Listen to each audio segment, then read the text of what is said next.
дојдоа постудените денови и дефинитивно треба да обрнеме внимание на квалитетот на храната која што ја внесуваме во нашиот организам. Токму на оваа тема, кои се најважните намирници кои што треба да ги внесуваме оваа зима, моја гостинка Цвета Динева, добро утро и добро дојдовте во нашата утринска. Добро утро и на вас и на гледачите. И еве во ова студено утро, си седиме на воздух тука, ама немаме гајле. Нашиот имунитет е висок, зошто? Затоа што здраво се храниме.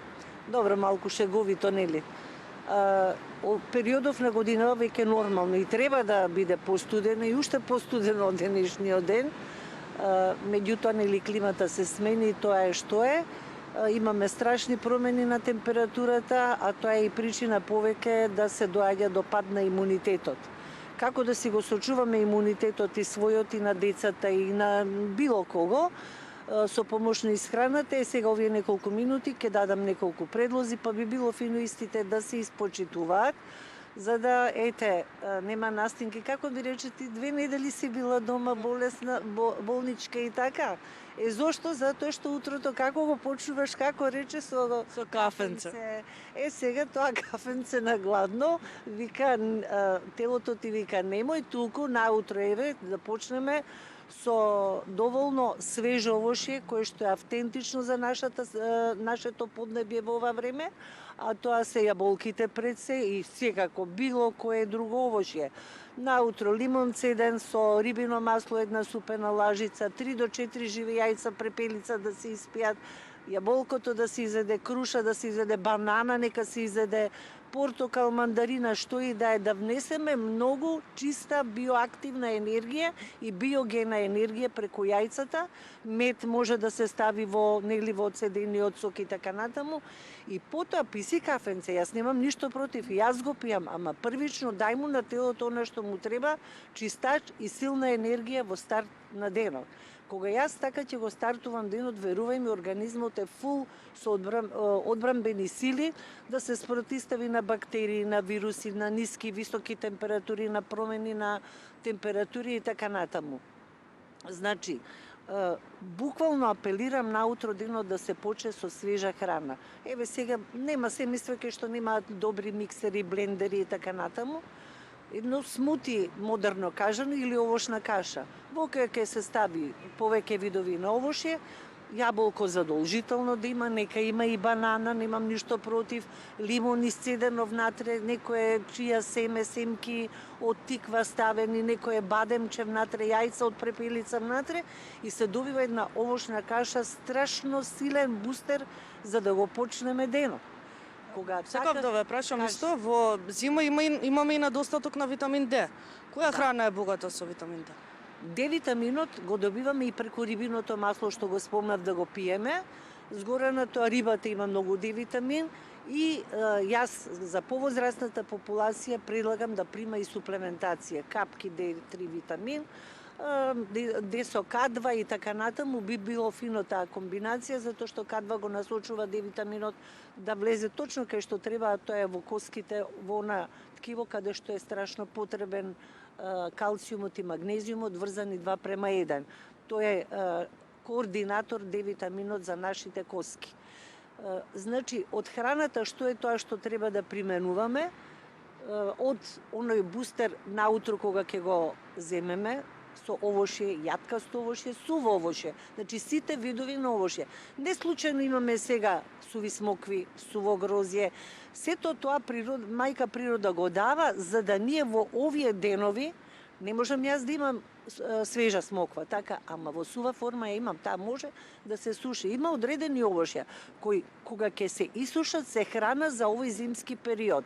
Има овошја што не можеш да ги сушиш, така? Има, значи, милион видови на овошје кои може да се сушат и оние што стварно само во сезоната се јадат. Меѓутоа имаме и црвени плодови замрзнати, тоа ќе заборавев, за оние што имаат послаба крвна слика, во оваа овошна каша нека стават замрзнати малини, рибизли, капени, боровинки, аронија малку и така натаму, еве дополнително нешто за појачување на крвната слика. Некаде околу, после оваков бустерски почеток на денот, како оди времето, Ајде, нека се касни уште некоја овошка, уште некоја урма, бадемче, лешниче, нешто така. Леблебија со суво грозјеве како поевтина варијанта, што е навистина пристапно за секого.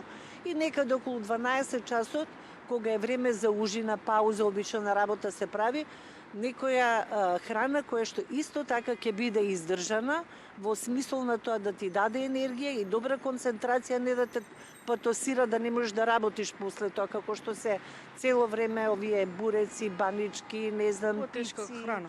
хамбургери и така натаму. Не бре луѓе. Нека има задолжително свеж зеленчук и тој свеж зеленчук нека си сендвичи од дома да се направат, на пример. Има и други варијанти, да не ги набројам, но секако треба да има свеж зеленчук околу 12 часот со што и да е тоа што ќе се јаде. А не бурек и кисел и јогурт и потоа киселини ќе те скинат на желудникот и едноставно кога имаш ти такви тегоби не си концентриран за работа, не си ни расположен.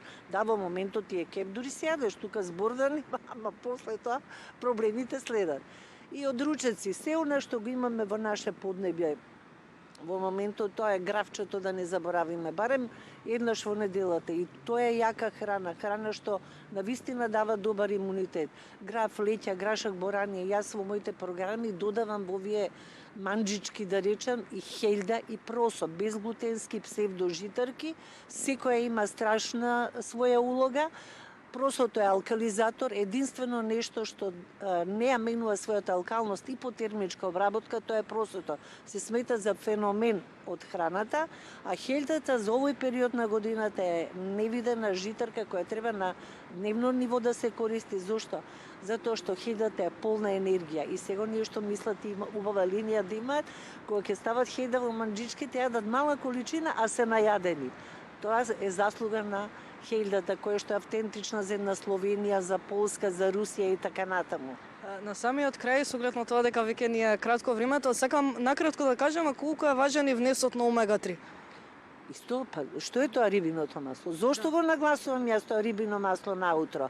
Значи, омега-3 се наоѓа во рибиното масло. Ние мора овој период на годината да внесуваме и D-витамин, D3, да збогатиме во нашето тело и омега-3. Ете го, тоа е тоа рибино масло наутро. Јас кога бев дете, нашиот татко и нашата мајка не тераа да пиеме цело време, цела зима по една супена лажица рибино масло. Па сега кој го може, кој нека си земе суплементација, ние перлите, кај што има и омега-3, нели, во нив, и омега-3 како омега-3. Ако веќе не го сакаат рибиното масло, рибата да биде барем 2 пати во неделата присутна, така да ние имаме извори и во овој период на годината и за D-витамин и за омега-3, за се она што ни треба во овој период на годината и текако, бидејќи кога е сонце е друга работа, тогаш D-витамин од самото тело си го произведува, но сега еве гледаме нема сонце. Сега е друго.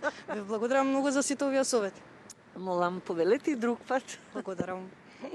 И ја слушнавте мојата гостинка во ова вклучување. Рибиното масло е најважно кое што треба да го внесуваме во зимските денови, секако овошјето и зеленчукот, витаминот D и омега-3 се разбира, кое што омегата 3 е присутна во рибиното масло, се разбира за да не бидете болни како мене 2 недели.